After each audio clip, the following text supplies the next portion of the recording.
1986 in Homs, one of the villages near Homs, which is located in Syria, a man. He had a son, and his son was disabled. He had a minor disability, I would say. His eyes were misaligned, and that means he had aesotropia, if I'm not wrong. He also couldn't walk for long distances. He was almost 7 to 8 years old.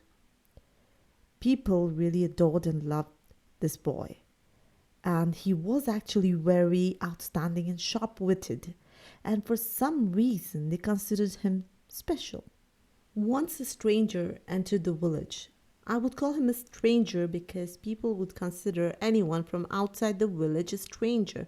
He was there to visit someone. He was there for 2 days. And all of a sudden, the moment he found out that this boy was playing, kids were playing actually outside, and he was just, walking along and walking through the village, and he saw this boy and he left. After a short time period, the boy went missing. Luckily, there was an experienced officer who had just arrived from Damascus. They went to the officer and explained to him that there's a boy who is missing.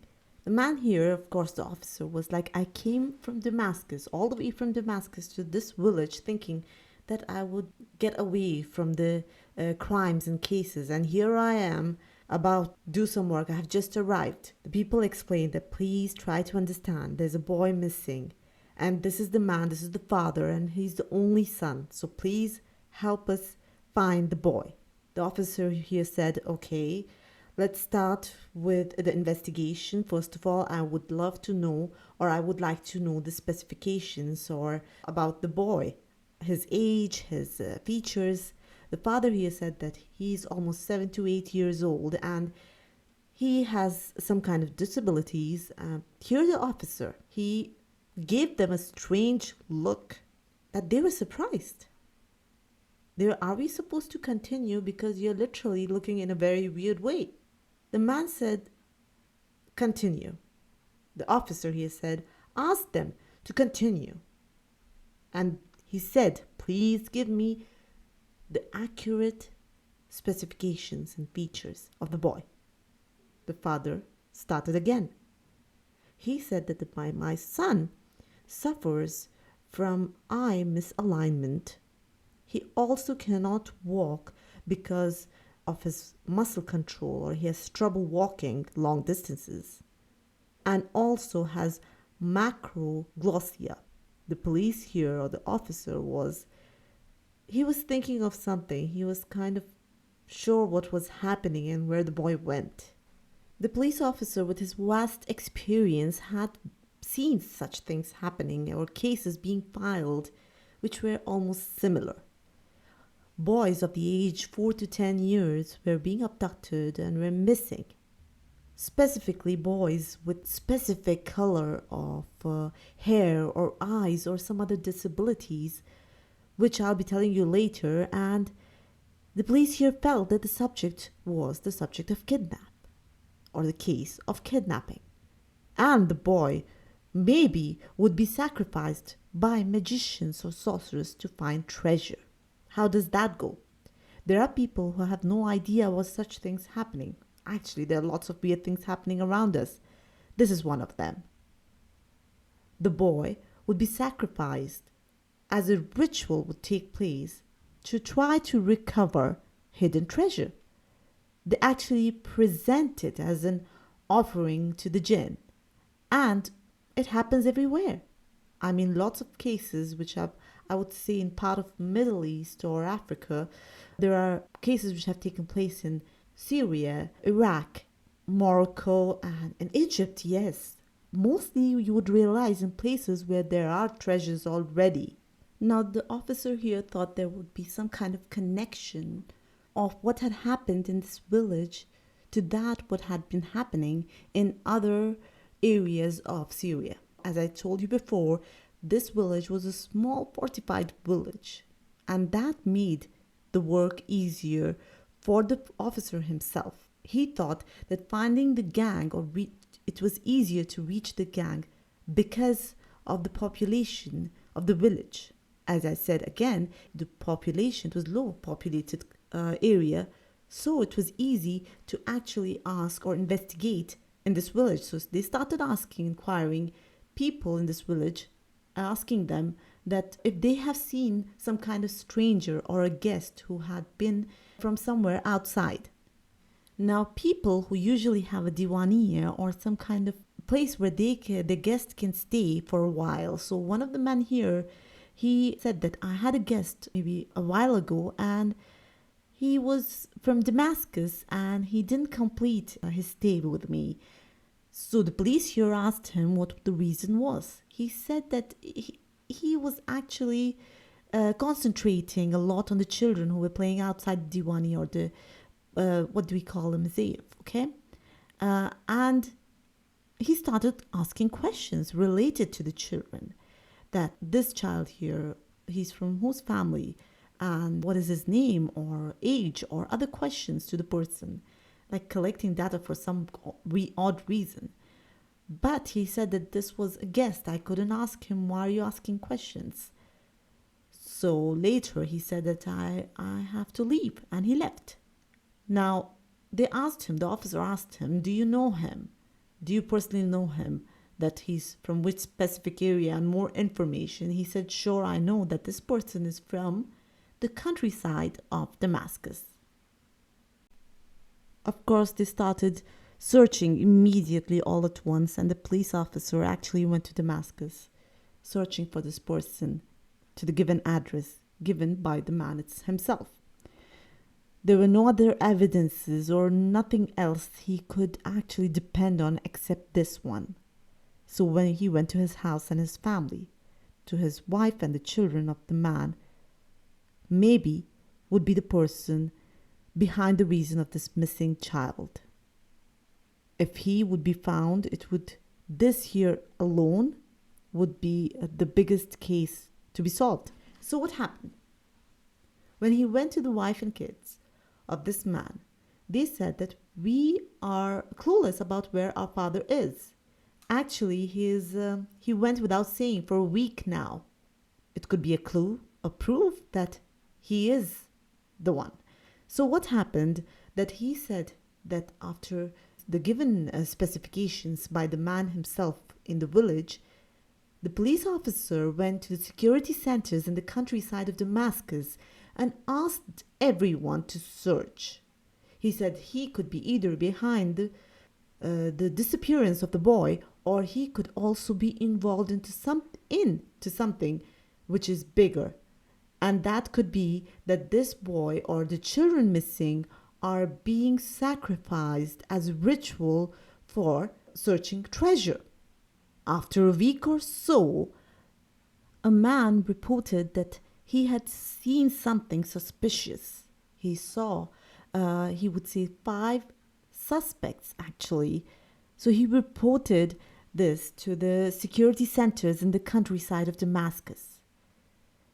He said that he has a farm and he saw men entering a farm nearby, an abandoned farm. He began to doubt more when he saw one of them not from Syria. And how would he know that this person from far away, that this person is not from Syria?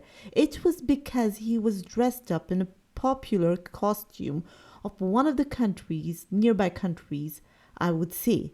And I wouldn't give the name of this country, but they are famous for their outfit and for them being involved in such cases of treasure hunt, I would say. Anyways, so he reported that he has seen 5 men entering. When he did so, the security forces immediately went and they arrested these people, keeping in mind that maybe one of them would be the person who is a stranger they're looking for.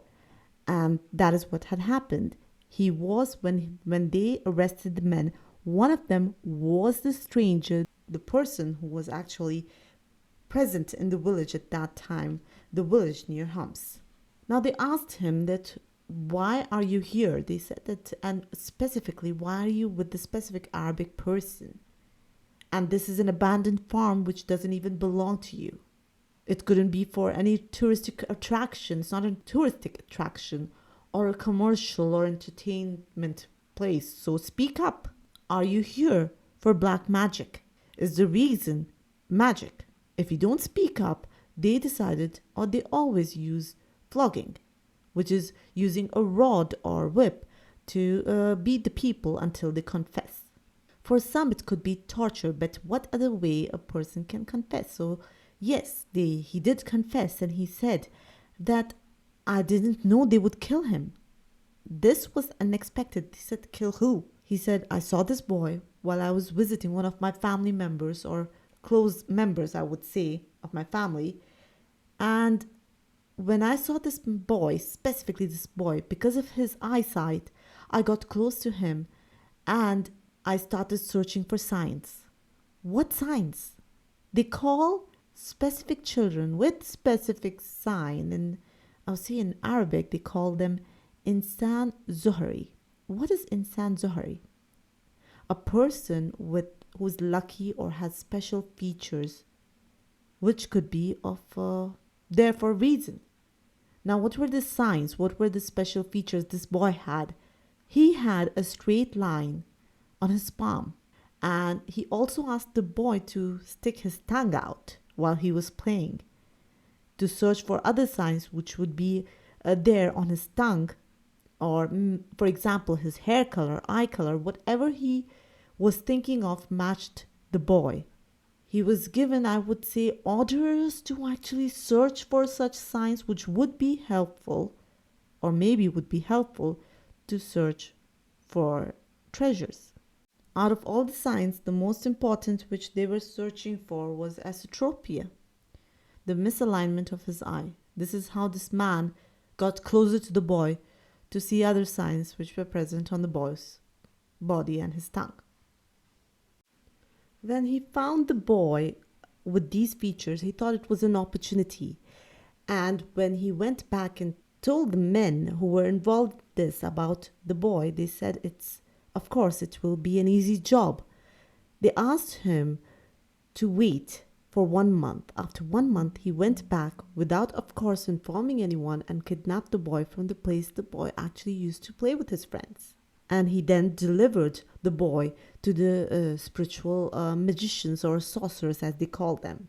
Now, when he delivered the boy, he was sitting in one of the rooms waiting. He didn't expect, as he said, of course, and as he confessed, that he was not expecting them to kill this boy. He said that they took him into a specific room and brought back nothing but blood. They killed the boy and took his blood. The extraction process of the blood was for the ritual which would help them to find treasure. The police here asked, or the officer asked, did you, after killing the boy, find the treasure? He said, no, they were not able to find the treasure because the jinn who was supposed to tell them where the treasure is was very selfish, and he asked for more. They said that the jinn asked that you have to sacrifice more boys, or whatever he informed them, or they made it up, that they had to sacrifice more boys or more kids to actually find the treasure. After confessing, he also said where the body was. They found the body and it was taken to the forensic department and then later delivered to the heartbroken father. The men here were sentenced to death, and they were shot dead. I mean, the death sentence was by shooting them in one of the grounds in Homs. Now, people actually, when they use these methods, which are given in books of black magic and sorceries, are actually, it's a greed. I mean, they are that greedy that they could go to a level of sacrificing people to fulfill their needs. There are no shortcuts in life. If you want something, you have to work hard for it. I would like to end this story with a quote. There is no calamity greater than lavish desires. There is no greater guilt than discontentment. And there is no greater disaster than greed.